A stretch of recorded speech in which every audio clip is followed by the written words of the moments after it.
I'm pulling my weight in gold. Proud me anxious, caught me broke, but I can't live this on my own.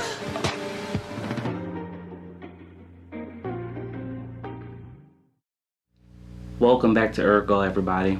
I'm your host, Brandon. And instead of doing a formal open statement for today's episode, we're just going to jump right in because I'm sure that many of you are aware that there has been a tsunami of breaking news concerning our government here in the United States, and I'm ready to just jump right into it. Alright, so to start off, on May 8th, 2017, the Senate Judiciary Subcommittee held a hearing, and that hearing featured two testimonies from two very key important people. The first person is James Clapper, the former Director of National Intelligence. He served as the Director of National Intelligence during the Obama years. His duties included to oversee and to direct the operations and activities of all of our intelligence agencies, including the FBI and the CIA. The second individual was Sally Yates. Sally Yates served as the acting Attorney General for a very brief period during January at the start of Donald Trump's administration. She acted as the top cop or top prosecutor during that time period, responsible for all of the criminal justice matters for the Department of Justice here in the United States. Sally Yates' testimony was by far the most critical and the most interesting. But before we expound upon it, let's take a look at what Sean Spicer had to say concerning her testimony before it took place. She had come here, given a heads up, told us there were materials, and at the same time we did what we should do. Just because someone comes in and gives you a heads up about something and says, I want to share some information, it doesn't mean that you immediately jump the gun and go take an action. I think As you can expect, Shawnzy was lying again. Or as the mainstream media would put it, he was downplaying her role. Sally Yates testified that she had given way more than a heads up concerning Michael Flynn in her testimony. In fact, she stated that she had 2 private meetings with the White House Counsel. The White House Counsel is just the main White House lawyer that represents the White House as an institution. In the first meeting, she made it known to the White House Counsel that Michael Flynn, the then National Security Advisor, had lied about his contacts with Russia, and therefore he was up to being blackmailed by the Russians. She let him know this because, as she eloquently put it, you don't want to have your National Security Advisor able to be blackmailed and compromised by the Russians. She said that she needed the White House to take action immediately, that the American people needed the White House to take action immediately. Instead, they had a second meeting the day after, in which the White House Counsel, or you can call him the White House lawyer, asked her if taking action against Michael Flynn would cause any interruption in any ongoing FBI investigations. She told him that it would not. She then added that she did not expect for the White House to just sit on the information that she had just given them. But that's exactly what they did. They hired Michael Flynn, and even after she gave them that information on January 27th, 2017, they did not remove him from office until Valentine's Day of 2017, a full 18 days after the fact. It's just amazing how they kept him acting as a national security advisor for those 18 days, knowing that he could be compromised by the Russians, knowing that he could be blackmailed by the Russians. And we'll cover him in more detail later on. Moving on, Mr. Clapper's testimony, it didn't offer very much. It offered very little, in fact, because most of the questions he was asked, he could not answer because his answers would have given out classified information. But the little that he did offer was very substantial and very damning to Donald Trump's administration. On March 20th, 2017, Donald Trump tweeted this, quote, James Clapper and others stated that there is no evidence POTUS colluded with Russia. The story is fake news and everyone knows it, end quote. Now, collusion is just a fancy word to say that someone is cooperating with or someone is in cahoots with. So what he is saying is that James Clapper said that he, Donald Trump, was not in cahoots with Russia. However, during this testimony, James Clapper joined the long list of people that has proven Donald Trump to be a very pathological liar. Clapper disproved Donald's tweet when he said, sure, yes, I didn't see any evidence of collusion between Donald Trump and Russia. But I also was not aware of any FBI investigation regarding Trump and Russia. Anybody who wasn't aware of an investigation would not be aware of any evidence or have seen any evidence of Trump-Russia collusion because, they didn't know the investigation was going on. Additionally, last month in April of 2017, The Guardian, which is a British news source or news outlet, reported that way back in 2015, British spies gave information regarding Donald Trump's associates having very suspicious contacts and meetings with Russian officials. They gave that information to the American spies in 2015. Regarding that news article, James Clapper said that all the information that the British spies had given the American spies concerning the Trump-Russia investigation was accurate. He even went on to say that the specifics were very sensitive. Most importantly, the key piece of James Clapper's testimony was the fact that he said that our institutions, our American institutions, are under attack both internally and externally. By externally, he meant our institutions are under attack from outside forces, more specifically, the Russian interference in our investigation, in our election, Internally, he didn't allude to what any internal or inside attacks were. But we can all speculate and suspect that he was talking about Donald Trump and his Russian friends. On May 9th, 2017, and what was probably the most foolhardy and dumbest decision ever, Donald Trump fired this man, James Comey, who was the FBI director and the lead investigator into the Trump-Russia investigation.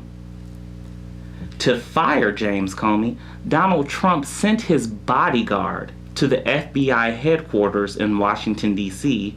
on a day that he knew James Comey would be in Los Angeles. Purposefully.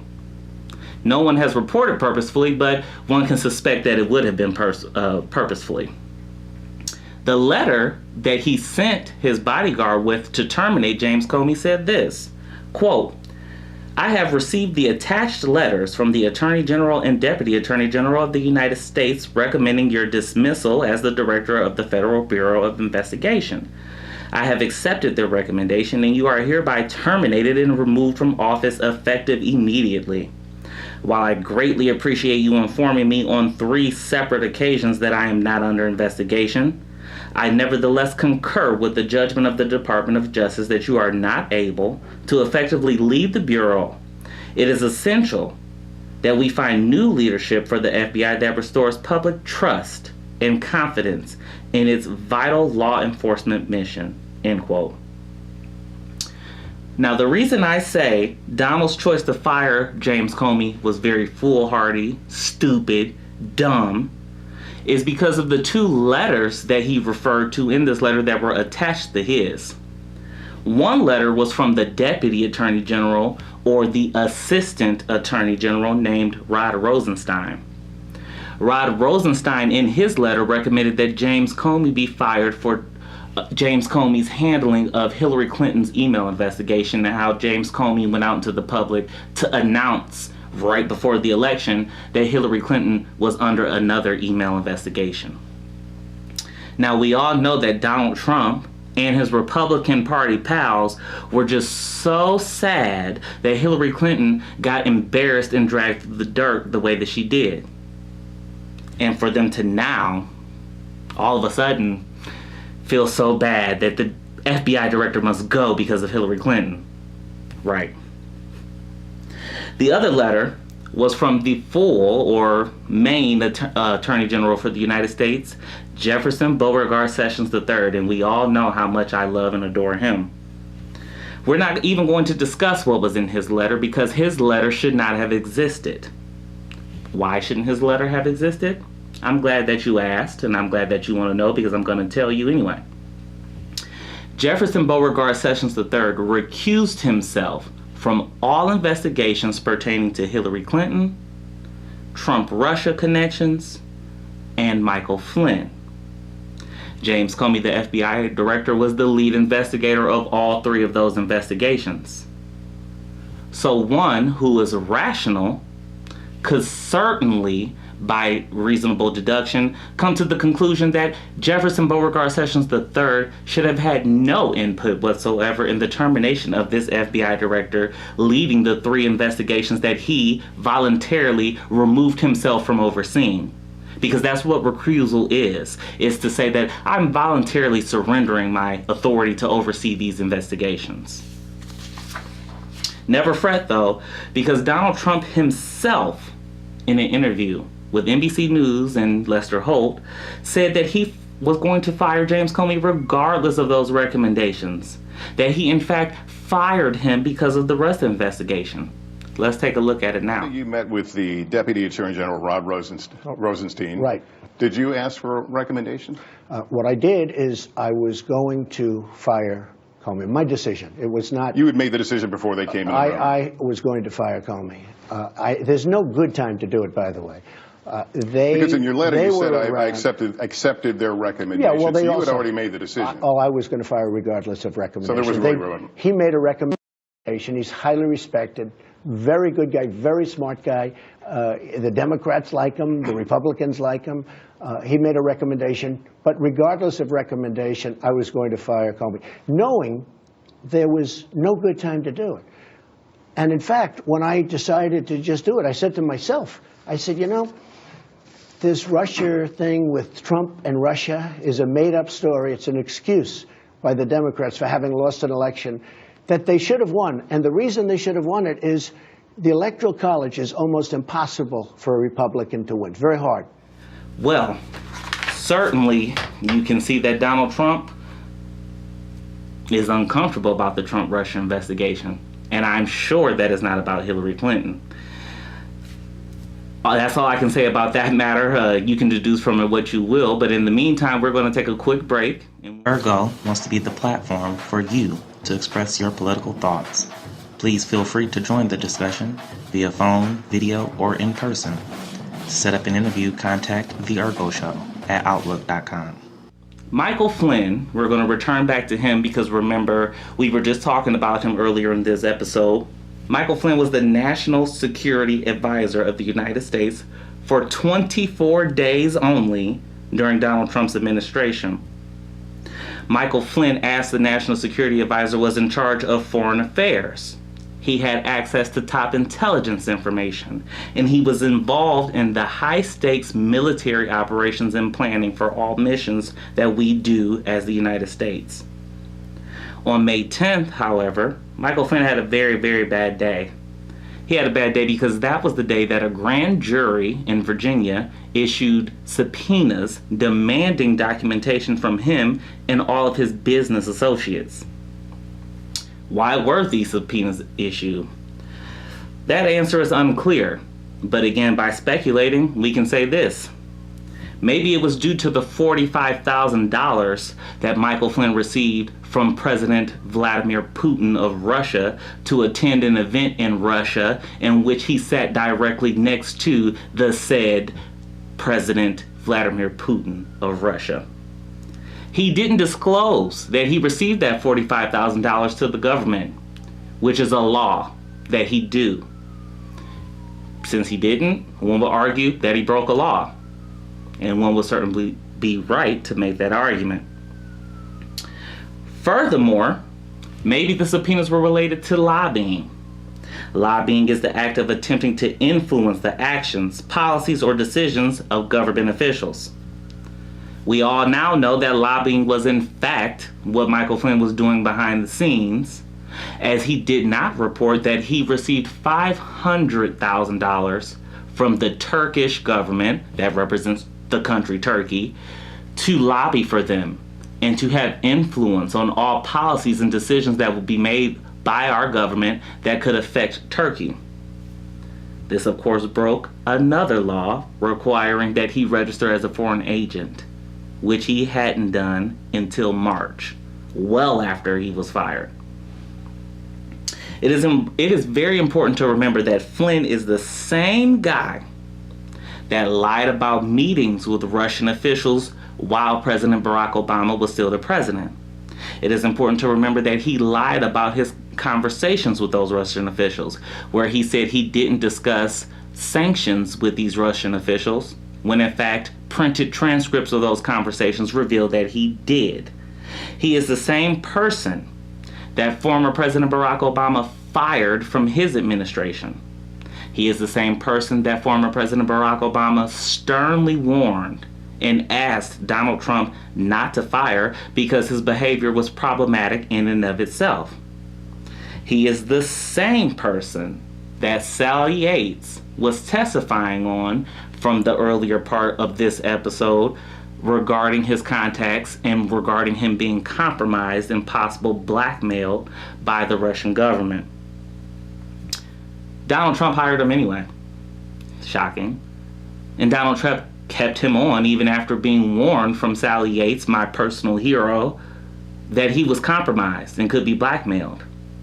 Donald Trump didn't remove Michael Flynn from office until all of that information leaked to the public via the news.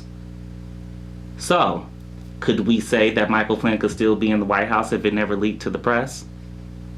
I'll leave you to answer that one. Furthermore, to drive this point home, Vice President Michael Pence was the head of Donald Trump's transition team, which means he should have been involved in doing a vetting process on all people that will be working in the White House under Donald Trump. A vetting process is basically just a very, very extreme and very, very deep background check. So, what does Michael Pence have to say regarding all of these lobbying situations and the payments from Russia? Oh, he says he didn't know about it. He says he has no idea, he's been kept in the dark about it. But he was the head of Donald Trump's transition team. How could he not know about it?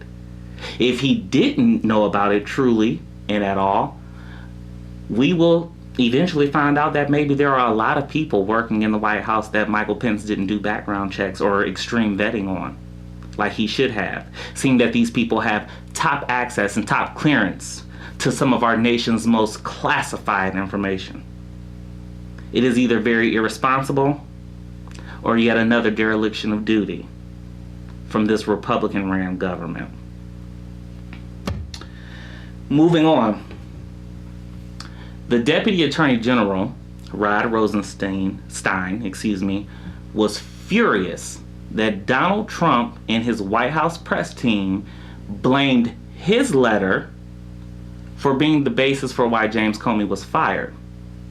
He says that he stands by the decision that James Comey should have been fired for his mishandling of Hillary Clinton's email investigation, but that Donald Trump asked him to write that letter.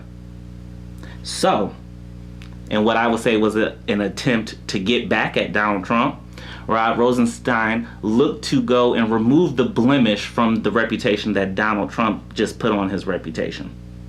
So by acting to get rid of this bad blemish on his reputation, he hired a special counsel to handle the Trump-Russia investigation, which is what all the Democrats and a majority of all the American people wanted. The special counsel for the Trump-Russia investigation is basically a special prosecutor, someone who's looking for criminal charges, looking for evidence of criminal charges, and is eventually, maybe, hopefully, going to make a case on criminal charges. His name is Robert Mueller. Robert Mueller was the FBI director before James Comey took over the FBI, and he has a very notable and esteemed reputation amongst Democrats and Republicans. Robert Mueller, as a special prosecutor, has the following duty, quote, to investigate any leaks and or coordination between the Russian government and individuals associated with the campaign of Donald Trump, as well as any crimes that may take place during the investigation, including things like perjury, obstruction of justice, and witness intimidation, end quote. So what will he be able to do in his new role as the special prosecutor for the Trump-Russia investigation? As special prosecutor, number one, he'll act independently, which means that he will not act in the normal chain of command that normal investigations go through. Additionally, he will not consider any political persuasion from either political party, which is really good because he's focused on fairness, because the law applies to all people and no one is above the law, regardless of political affiliation. He will be able to issue subpoenas that demand and force people to give testimonies, to be witnesses, and for them to give up documents that they've been refusing to give the Senate Intelligence Committee and the House of Representatives Intelligence Committee. He will also be able to make recommendations and form grand juries for any criminal charges that may develop from any of his findings. Good stuff. And it's really good stuff. However, all of this good stuff comes with some slightly defeating, slightly deflating, slightly depressing limitations on his role as a special prosecutor. Since Jefferson Beauregard Sessions III recused himself from the Trump-Russia investigation, the Deputy Attorney General Rod Rosenstein will now be the Attorney General, so to speak, regarding this matter. And Rod Rosenstein has the authority to fire Robert Mueller for whatever reason he wants to. Rod Rosenstein can also overrule any decisions, regarding criminal cases, maybe indictments. He can overrule anything that Robert Mueller puts forward, should he choose to do so. Rod Rosenstein will also control the resources that Robert Mueller can get and use for the investigation. And lastly, but most importantly, Donald Trump can order Rod Rosenstein to fire Robert Mueller. And if Rod Rosenstein, I apologize. And if Rod refuses to fire Robert Mueller as a special prosecutor, Donald Trump can just fire them both. So,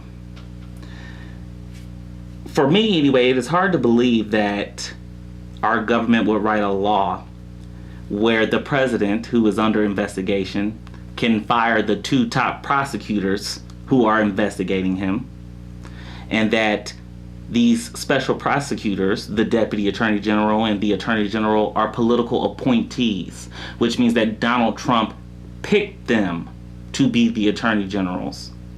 And he can fire them anytime that he wants to as well.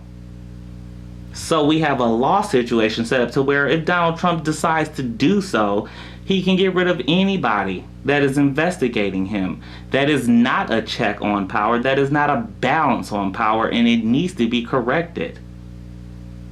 Or maybe I'm just a conspirator sucked into conspiracy theory. After firing James Comey, Donald Trump said in an interview that James Comey told him 3 times that he was not personally under investigation regarding Russian connections. However, on May 16th, 2017, the New York Times reported that James Comey wrote a memo, and it was a memo that documented very specifically how a private conversation went down between James Comey and Donald Trump. The memo claimed that Donald Trump asked James Comey to kibosh, to kill, to stop, to end the Trump-Russia investigation, and more specifically, to stop investigating then National Security Advisor Michael Flynn. Furthermore, James Comey himself leaked out through his associates to the press and onto TV news that at that dinner, he did not tell Donald Trump he was not personally under investigation, but instead Donald Trump demanded that James Comey swear an oath of loyalty to Donald Trump. James Comey didn't offer that oath of loyalty. He offered him honesty in an oath to the Constitution that he took to take his job as the FBI director. But apparently that wasn't enough for Donald Trump, because Donald Trump fired him soon after. It is crucial to remember, though, that James Comey had a very meticulous or near perfect practice of documenting any and all interactions with anyone that could possibly have legal ramifications later on, to either help him build a case or either to help him defend himself against someone like Donald Trump, who is making false claims against him. And that's a very good thing to do. We should all take a lesson from that.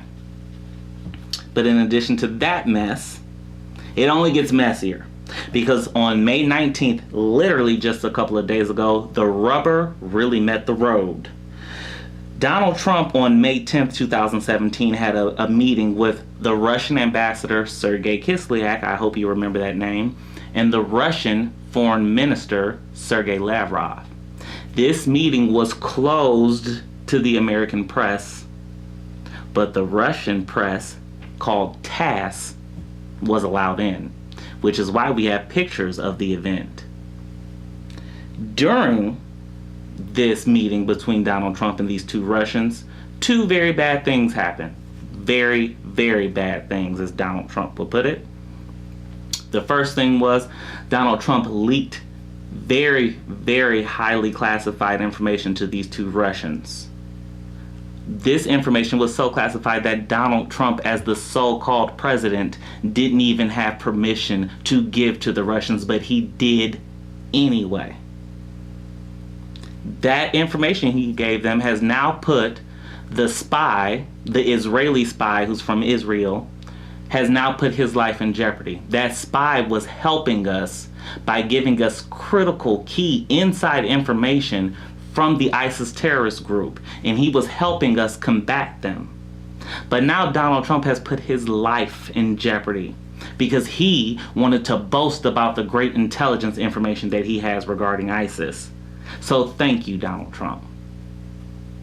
And to add salt to that wound, to make it really, really burn and feel really good, there are now several countries that are considering no longer giving the United States any spy intelligence information. So thank you for that as well, Donald Trump. Thank you so much. But on May 19th, 2017, a couple of days ago, the most critical piece from the New York Times, and congratulations to the New York Times for getting this information, but the most critical piece of it came off. In that same meeting that Donald Trump gave out that leaked, highly classified information, Donald Trump told the two Russians, I faced great pressure from the FBI concerning Russia, so I fired the FBI director James Comey, and now that pressure is off. He even went as far as to call James Comey a nut job and said that he was crazy. There's no irony there. To call Donald Trump to be calling anyone a nut job or crazy is just profoundly ironic. But anyways, back to the point. This is the important piece. If you couple the fact that Donald Trump told the NBC News interviewer Lester Holt that he indeed fired James Comey because of his him feeling uncomfortable about the Trump-Russia investigation, and you take that with the fact that he told the Russians, I fired James Comey so that I could get the pressure of Trump-Russia off of me, you will then arrive at the charge of obstruction of justice, which is exactly the charge that I said Robert Mueller had a duty to investigate. That's critical for everyone to remember, right? Because obstruction of justice is any attempt to interfere, to stop, to kill, to be involved with in any way whatsoever a current active investigation. Any rational person should be able to see that Donald Trump saying these things, incriminating himself, proves that he was obstructing justice. Obstruction of justice was the first article of impeachment against then President Richard Nixon. But before he can get impeached, he resigned, which is the advice that I would like to give Donald Trump. Please resign and be on your merry way. After the break, we'll return with the final segment called I've Come to Conclude.